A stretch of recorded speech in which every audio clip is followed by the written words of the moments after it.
একটা মানুষের চেহারা স্কিন যদি কালো হয় এর মধ্যে একটা সৌন্দর্য আছে না নাই?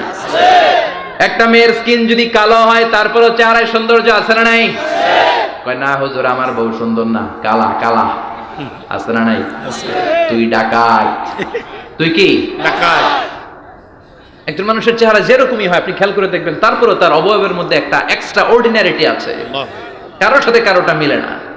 সুবহানাল্লাহ পড়েন। এজন্য প্রতিদিন স্ত্রীরে বলবেন, স্ত্রী তুমি সুন্দরী, তুমি অনন্যা, তোমার চাইতে সুন্দরী গোটা বিশ্বে কেউ নাই। কইবেন না? মুরব্বীরা কয় না, কইতাম না, আগে কইয়া ফেলাইছি। এগুলো বলবেন, এগুলো বললে স্বামী স্ত্রীর মধ্যে ভালোবাসা বাড়াই দিবে কে? আল্লাহ।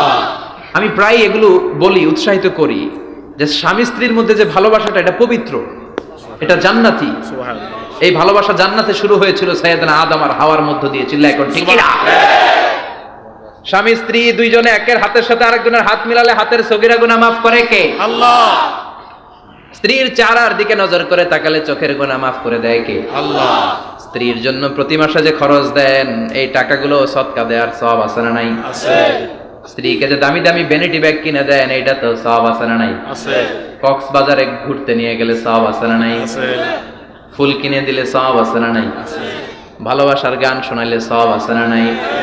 তোমারে লেগেছে কত যে ভালো, চাঁদ বুঝি তা জানে, রাতেরও আধারে দোসর হয়ে তাই সে আমারে টানে, চাঁদ বুঝি তা জানে। ঠিক কিনা?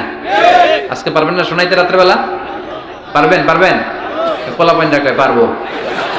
তোকে তো একটা বিয়েই হয় নাই, বিয়ার পরে শোনাইস। তো এই ভালোবাসার গানগুলো শোনালে নিজেদের মধ্যে একটা ইন্টিমেসি তৈরি হয়। বিশ্বনবী এরকম স্ত্রীর সাথে খুনসুটি করতেন, ভালোবাসা করতেন। এটা হালাল, কিন্তু এটা জায়গা মতো না করে ভাবির লগে করলে মাইর আছে না নাই? আছে। ভালোবাসার গান জায়গা মতো শোনাতে হবে।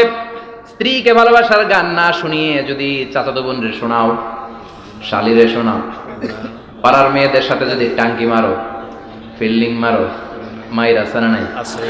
তার মানে জায়গা মতো করলে সব সওয়াব। সুবহানাল্লাহ পড়েন। আর বিয়েটারে সহজ করে দিবেন। আমি তো সব জায়গায় বলি বিয়েটাকে সহজ করে দেন, আমরা বিয়েটারে কঠিন করে ফেলছি। একটা ছেলে এই দেশে 16 থেকে 18 বছর বয়সে ম্যাচিউরড হয়, কিন্তু ওরে বিয়ের পিড়িতে বসায় 32 বছর বয়স। তো বাকি 32 বছর ও কি আঙ্গুল চুষবে? কথা কন, কি করবে? ও যে পাপ কাজ করে, ও যে পর্নোগ্রাফি দেখে, ও যে মাস্টারবেশন করে, এগুলোর পার্সেন্টেজ গুনাহ মা বাবার আমলনামায় আছে না নাই? মা বাবার এত সহজে পার পেয়ে যাবেন না। ছেলে মেয়েগুলারে সময় হলে বিয়ে দিয়ে দেন। বিয়ের চেয়ে ভালো কাজ পৃথিবীতে আছে? যেই সমাজে বিয়ের খরচ বেড়ে যায় ওই সমাজে জেনার খরচ কমে যায়। বিয়ে করতে লাগে 10 লাখ, জেনা করতে লাগে 500 টাকা। কথা কন। এজন্য জেনাকে সহজ করবেন না বিয়েকে সহজ করবেন? বিয়ের কথা কইলেই পোলারা কয় তুই নিজের পায়ে দাঁড়া। তো এতদিন ও কার পায়ে দাঁড়াইছে? সহজ করবেন তো নোয়াখালীর ভাইরা? আল্লাহ তুমি বোঝার তৌফিক দাও।